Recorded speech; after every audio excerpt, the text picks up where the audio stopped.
Welcome friends. Today's video we will talk about section 16 of Indian Limitation Act 1963.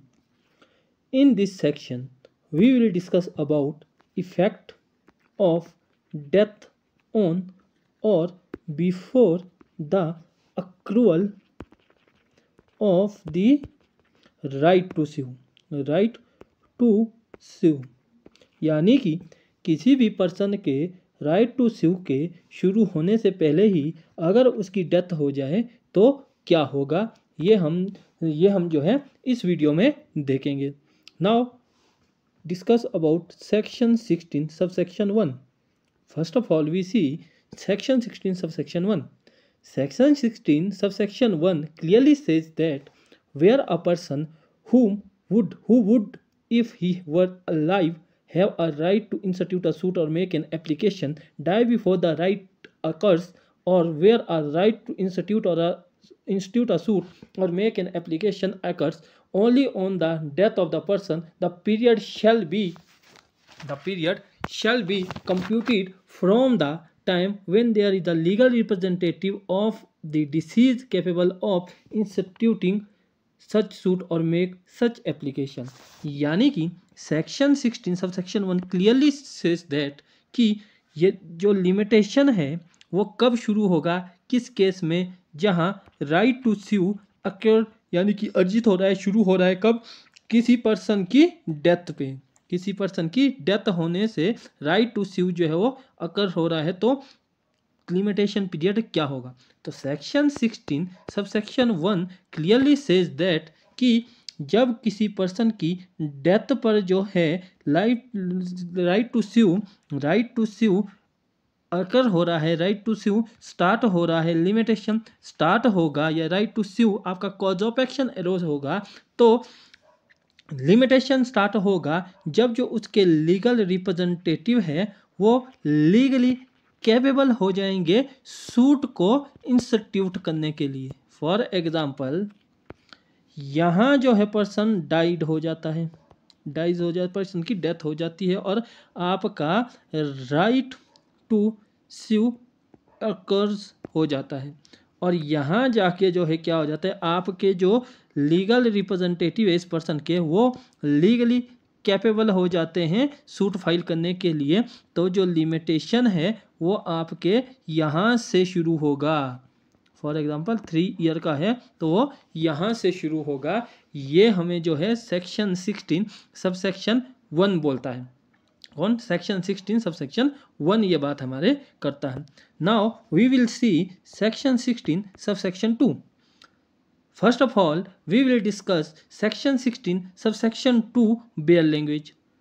What bare language क्या बोलती है? Where a person against whom if he were living a right to institute or suit or make an application would have occurred die before the right occurs, or where a right to institute a suit or make an application against any person occurs on the death of a such person, the period of limitation shall be computed from the time when there is a legal representative of the deceased against whom the plaintiff may institute or such suit or make such application. Section 16 subsection 1 clearly says regarding plaintiff, यानी कि आपके पास suit file करने का time कब होगा. Now section 16 subsection 2 talk about defendant slash respondents कि defendant और respondent के केस में क्या होगा. डिफेंडेंट एंड रिस्पोंडेंट के केस में क्या होगा, तो सेक्शन 16 सबसेक्शन 2 बोलता है कि जब जो है डिफेंडेंट की डेथ हो गई और आपके पास राइट टू स्यू आ गया, या आपका राइट टू स्यू उसकी डेथ से पहले एरोज हुआ था और उसके बीच में उसकी डेथ हो गई, तो जब उसके लीगल जो रिप्रेजेंटेटिव है, जो उसके लीगल रिप्रेजेंटेटिव है वो लीगली कैपेबल हो जाएंगे सूट को डिफेंड करने के लिए, उस टाइम जो है वो टाइम जो है आपके टाइम लिमिटेशन स्टार्ट होगी. उस टाइम पे जो आपकी लिमिटेशन स्टार्ट होगी किसी भी एप्लीकेशन या सूट को फाइल करने के लिए, ये सेक्शन 16 हमें बताता है. ये section 16 subsection 2 clearly says. Now section 16 subsection 3, section 16 subsection 3 clearly says that nothing in subsection 1 or subsection 2 apply to suit to enforce right to preemption or to suit for the possession of immovable property or of the hereditary office. यानी कि section 16 subsection 3 clearly says that कि section 16 subsection 1 and section 16 subsection 2 में हमें जो भी दिया गया है, जो भी राइट है, उनमें से कुछ भी जो है वो अप्लाई कहाँ नहीं होगा, वो अप्लाई नहीं होगा तीन ग्राउंड में, तीन ग्राउंड्स या तीन जगह पे वो अप्लाई नहीं होगा, या 3 टाइप्स ऑफ केसेस में वो अप्लाई नहीं होगा। वो कौन कौन से हैं? पहला, जहाँ राइट ऑफ प्रियम्पशन है वहाँ जो है सेक्शन 16 सबसेक्शन 1 और 2 का रूल अप्लाई नहीं होगा। After that, possession of immovable property, जहाँ पे इमूवेबल प्रॉपर्टी के पोजेशन की बात आई वहाँ भी जो है सेक्शन 16 सबसेक्शन 1 एंड 2 अप्लाई नहीं होगा।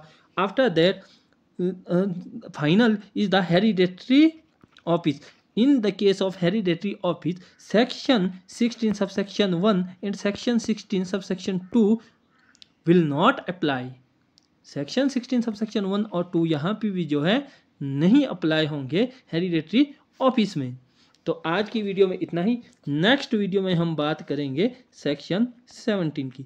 सेक्शन 17 बात करता है फ्रॉड की और इफेक्ट ऑफ फ्रॉड, यानी कि section 17 clearly says that effect of fraud और मिस्टेक, इफेक्ट ऑफ फ्रॉड और मिस्टेक, वेयर, कहाँ इसके इफेक्ट की बात की गई है? Now effect of fraud and mistake in limitation, किसी भी लिमिटेशन में, किसी भी सूट, अपील या एप्लीकेशन को फाइल करने के लिए जो लिमिटेशन है उसमें इस चीज़ का क्या इफेक्ट पड़ेगा, ये हमें सेक्शन 17 में देखने को मिलता है। तो मिलते हैं आपसे नेक्स्ट वीडियो में।